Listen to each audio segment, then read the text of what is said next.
Hello, this is Market Perspectives, where it's basically me talking to some friends of mine. If you are those friends, you know who you are. Basically, I'll be talking about opinions, rumors, what's going on. So as a result, if you came across this video by just scanning the internet or somehow you got recommended for it, don't subscribe, don't like, don't share. It's probably not intended for you. So with that, let's get some legalese stuff out of the way. So I'm not a financial advisor. This is not financial advice. I'm not a financial analyst. This is not financial analysis. It's my own opinion based upon rumor, speculation, etc. Don't make any investments based on this video. Investing is extremely risky. You can lose everything. This video is for entertainment purposes only. Fair warning, videos are not permanent and will likely be deleted. So with that, just wanted to say Kung Hai Fat Choi. So it's the year of the ox in Chinese New Year. The ox is actually kind of like the bull, and Kung Hai Fat Choi means basically wishing you great happiness and prosperity. It is February 12th, 2021, and if you looked at it, there's a pretty good video that's going around, making the rounds in YouTube. There's a golden bull in Kuala Lumpur that's on a billboard, and it's smashing through a virtual screen. It's looks pretty cool. If you haven't seen it, you should check it out. Look up Kuala Lumpur and Golden Bull and the Year of the Ox. So so what does this mean? Wishing you wishing you great happiness and prosperity. Well, in case you haven't noticed, in terms of cryptocurrencies, Bitcoin, Ethereum, Litecoin, they've been recently having a pretty nice bull run here. So it seems as though there's not much that's needed to be wished. Bitcoin itself is near $1 trillion fully diluted market cap as of this video. $47,000 in change per Bitcoin. So the fully diluted market cap is it's the market cap if you have 21 million Bitcoins. Not all of those 21 million Bitcoins exist right now, so we're not in a fully diluted state, but if we were, we'd be pretty close to $1 trillion.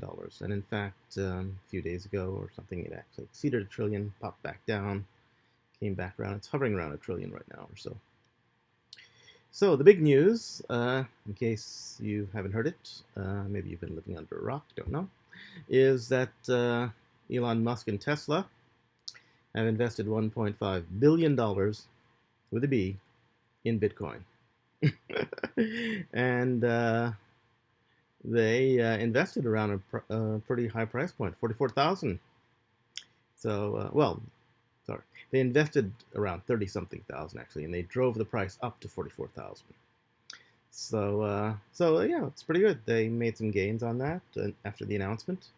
But if you look back, they were actually encouraged or enticed by Michael Saylor of MicroStrategies.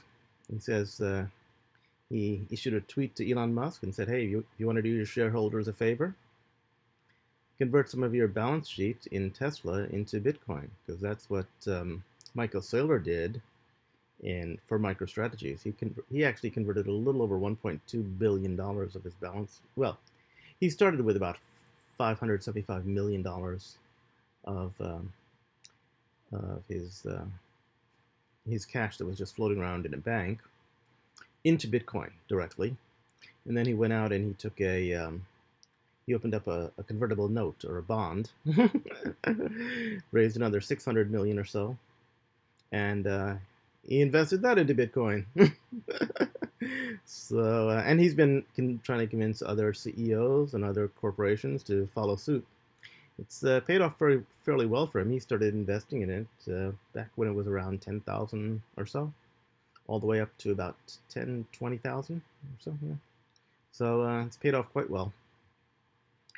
But Elon replied back to Michael Saylor at this time in a coy kind of note: "Are such large transactions even possible?" And Michael Saylor says, "Well, I mean, I bought over 1.3 billion in Bitcoin over the past few months. It's done well for his balance sheet. And Michael Saylor is he's an MIT graduate or so I believe it, and so he is a rocket scientist as well too. So what happened with that? The result was that Elon bought some Bitcoin. Michael Saylor said, "Hey, congratulations! You've done a really great job, and this is probably going to make your shareholders even happier." So, but not only will Elon's shareholders be happier, not only will Tesla shareholders be happier. I think this is also going to encourage a whole lot of other companies to invest in Bitcoin. Michael Saylor started. He hosted an event which was called Bitcoin for Corporations, and he actually disclosed how MicroStrategies and how your corporation could potentially take advantage of Bitcoin, right? How you can hold that in your balance sheet, and he tells you all the stuff that you need to know. And interestingly enough, he held a public event. He had 22,000 registrants, 8,197 attendees, which represented nearly 7,000 enterprises. Sessions were free, and they are available on the web right now, so you can still catch them. So it's pretty cool. We got a large potential. So there's a large potential of large numbers of corporations who might, if they follow the advice of Michael Saylor, if they follow in the footsteps of Elon Musk, they might be, loading up their balance sheets. But let's look at the price of Bitcoin, what it's been doing lately. So if these large numbers of corporations are going to start entering the market, we're going to see a rapid increase in the price of Bitcoin. This is the Bitcoin price after the 2012, 2016, and 2020 halvings. And this is a chart that was presented by Plan B on Twitter. It's quite interesting. So if we look at the light blue, the light blue is the price of Bitcoin. It's adjusted for today. It's adjusted for the last halving. Price adjusted to a $10,000 price point. So the light blue represents what the price of Bitcoin did after the first halving, adjusted to $10,000, normalized $10,000. So it went up pretty drastically, right? It went up by a factor of 10 to about 100,000 equivalent. Took a dip, and then it kept going again to like over $800,000 equivalent. Pretty darn good. That's equivalent if you had purchased $10,000, right? You'd have over $800,000 at that point. Not bad. So that was what you call a really, really good run, right? That was the first major halving. Now, if we look at the dark blue line, that is the 2016 bull run, which everyone thought was spectacular. And that basically did a 20 for 1, right? We went from a low of about $200 to a high of nearly $20,000, right? So that's a little over. I'm sorry, I didn't mean 20 to 1. You did 20 to 1 from its last all-time high, which was around $1,200. And if you go from $1,200 to 20,000, that's almost 20 to 1, right? But if you looked at it from the low, because it crashed after that all-time high, right? It came down dramatically. It came down from $1,200 all the way down to about $200. So it went from $200 all the way up to 20,000, right? That's a factor of 100 increase. It's pretty amazing. But in either case, I digress. So if we look at just from the halving standpoint, in the 2016 to 2017 bull run, we have about a factor of 20 to 1 gain, right? Adjusted for $10,000, if you had invested $10,000 at that point in time, just at the halving, you would have probably, and if you sold at the peak, you would have something like $200,000 or so. Pretty good run. But if we look at the current bull market that we're in after the halving, we've actually, which is the red line, by the way, we've actually exceeded the 2016-2017 bull run. Now that's an important note because we're now a few months in. We can see where we're at in this current bull run cycle. So the reason this is an important note is that a lot of people have been saying that they expect that the Bitcoin cycles to become longer and to be less exaggerated. They expect Bitcoin to be more calm and for these bull markets to be much smaller. Well, it seems not to be the case right now. If we look at what's been happening, we have exceeded the last major bull run, okay, which was in 2016 to 2017. We have not exceeded the 2012 bull run though, right? So that was a spectacular run, and we're not in that territory yet, but we're getting there. We're pretty close. We're somewhere in between those two, just from this chart alone.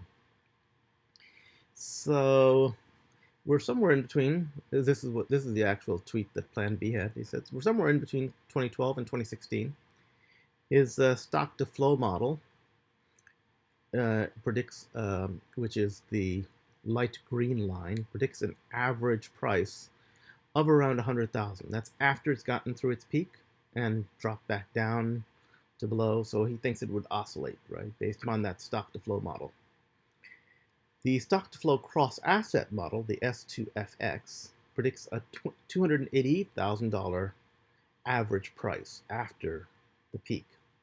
He's not saying the peak will be 288,000. He's saying that's what the average price will be, and that's a dark green line. So there's a good chance we'll be somewhere between those 2 points. Well, I don't know. There's a good chance we'll be somewhere between those 2 points, but I think there's a pretty good chance we'll be at the dark green model, right? Because we have a lot of corporations entering now. This is, I think his stock to flow model might have been a little bit conservative, and it looks as though we're going to be closer to the stock to flow cross asset model, which means that the peak, if we look at the possible peaks, are going to be much higher than 288,000. They're going to be like in the range. I mean, they could be in the range of 400,000, and it could drop back down, of course, after that, right? So, so the peaks could be a bit higher, and that's what a lot of people are thinking now, that this bull market is going to be pretty intense. If we look, there's a guy called Dan Held, and he says that we're going to enter this thing called a super cycle, and he defines a super cycle as being this close to a 2012, 2013 cycle, and he thinks it's going to be closer to that. And his reasoning is that we have all these corporates now entering the market. It's a very different market. We are now expanding out to the general pool of money out there that is being used to store value, and that general pool of money includes things like stocks, bonds, real estate, fine art, all the large purchases that people make to try to store value, not necessarily to make money, but to store value. And if we open up towards that, it could be a very big super cycle. This has not been lost upon the banks. If we look recently, there's been some announcements by the Bank of Mellon in New York, BNY. They announced that they're going to do crypto custody and integration services with Bitcoin. So banks don't want to be left out of this. And MasterCard wants to get involved as well too. They're going to say they're going to let merchants accept payments in crypto this year. So that's pretty good. You can't beat them, Join. Well, there's a large amount of wealth there, and large amount of people who have Bitcoin probably want to start spending some of their money, and MasterCard doesn't want to be left out of that. So, so again, if we look at the fully diluted market cap, Bitcoin was somewhere around $1 trillion or so. And this is what the price of Bitcoin looks like as a result. If we look at it, it's done pretty well. It's on I always plot everything on a logarithmic chart because I don't think anything but a logarithmic chart makes sense. You won't see any detail otherwise if you use a linear chart. Anyway, that's beside the point. So if we look at the price, it's been going up and to the right, and we are at all-time highs. But we're not at where the end of the cycle is yet. We're just started this cycle so far.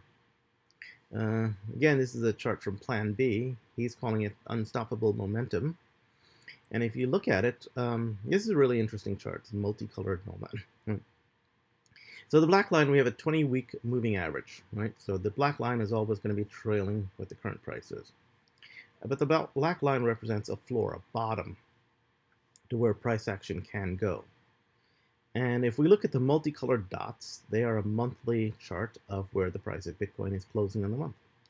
And the colors basically mean the number of months till the next halving.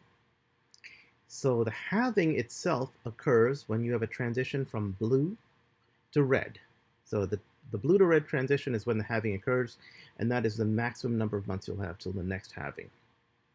So if we look at the previous halving cycles, the peaks were somewhere around the orange to yellow point. So as you can see, we're not at the orange to yellow point, so we still have a couple of months to go. So this could be quite interesting. We're already somewhere, yeah. So already this is pretty good right now. So if we look to the if we look to his basic stock to flow model um, of where Plan B thinks that the price could have gone, this was his original model. It's actually pretty close to being on track, right? The white line is the stock to flow model, and if you look at it, it's trailing very, very nicely. And the point of inflection occurs when the stock to flow happens around mid-month or so, around mid-year or so, between it's looking somewhere around June, July to August timeframe, around that time. So I'm thinking between June and September, that's probably when the peak's going to be, if the peak follows history, right? If we look at so the peaks have been around the yellow points, and the yellow points, of course, have exceeded the stock to flow. So this is a logarithmic chart, so you could easily get 2 or 3 times from the $100,000 point without a problem. That would be perfectly normal. So with that, I was gonna say the price of Bitcoin is actually getting pretty high right now, and it's gotten to the point where if we're looking at the price of Bitcoin getting to be around 100,000 or more, it's getting to be more expensive and more difficult for the average user or the average individual to buy Bitcoin, right? And to deal with Bitcoin, just because the price point is so high. Now, you don't have to buy a single Bitcoin. You don't have to buy a whole Bitcoin. You don't even have to buy a tenth of a Bitcoin. But people like to be able to buy whole numbers. I mean, they just feel much better that way. Which brings me to Litecoin. Right? Litecoin was based on the same code as Bitcoin. It's 4 times faster, 4 times more coins. It's cheaper. It was always meant to be lower cost and have lower fees than Bitcoin. Charlie Lee, the inventor of Litecoin, or the guy who created Litecoin, he basically called it silver to Bitcoin's gold, right? So, if we look at the price action of Litecoin chart in terms of US dollars, we see that it's headed upwards, right? And it's gone up and to the right. So it's done pretty well.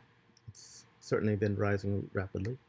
And if we look at it from a straight technical analysis standpoint, you can see that we have a wedge pattern coming, and which, as we near the end of that wedge, that gets close to a breakout point, and in fact we broke out. So the price started heading upwards rapidly, right? So the question comes up: is this the be-all and end-all in price? So with that, I'm looking at the price of Litecoin compared to the price of Bitcoin. So in yellow, we see the price of Litecoin priced in Bitcoin terms, right? So as we see, it's actually not very expensive compared to the price of Bitcoin. It has been more expensive in terms of Bitcoin in the past, and usually when you're around this particular price points, which are pretty inexpensive in comparison to Bitcoin, there is a rapid increase in price, right? So we can see that it went from here to here, which is rapidly increasing in price. So we are expecting a rapid increase in price. In fact, if you look at the price of Litecoin in terms of just US dollars alone, it hasn't even hit its last all-time high, right? This green line represents its last all-time high. It hasn't even hit that yet. So the price of Litecoin is still pretty cheap in comparison to the price of Bitcoin and in comparison to where it could get to. So we have another possible. So in terms of U.S. dollars, it's got quite some ways to go now at this point. So we're just. It looks like this. Looks like this party is just getting started here, for Litecoin at least. How high can it go? Well, previously, its previous all-time highs recently were in the range of about 2% of the price of Bitcoin. If we expect the price of Bitcoin to hit anywhere around 200,000, that means Litecoin could potentially get to $400,000. Could potentially get to $4,000, right? If we're expecting Bitcoin to get to 400,000, Litecoin could hit 8,000. And it has exceeded the 2% price point in the past, right?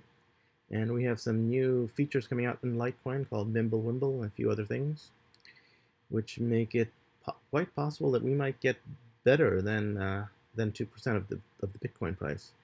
So if we get to even 2.5%, you're looking at potentially $10,000 Litecoin. So I think we've got quite some ways to go. So with that, I'd just like to say goodbye, and I'm going to close it off with some legal stuff. Again, this is not financial advice. I am not a financial advisor, nor is this financial analysis. This is just my own speculations, and it's based upon rumor and what's going on in the markets today, right? Do not make any investments based on this video. Investing is extremely risky, and you can lose everything. This video is for entertainment purposes only. And fair warning, videos are not permanent and will likely be deleted. With that, goodbye.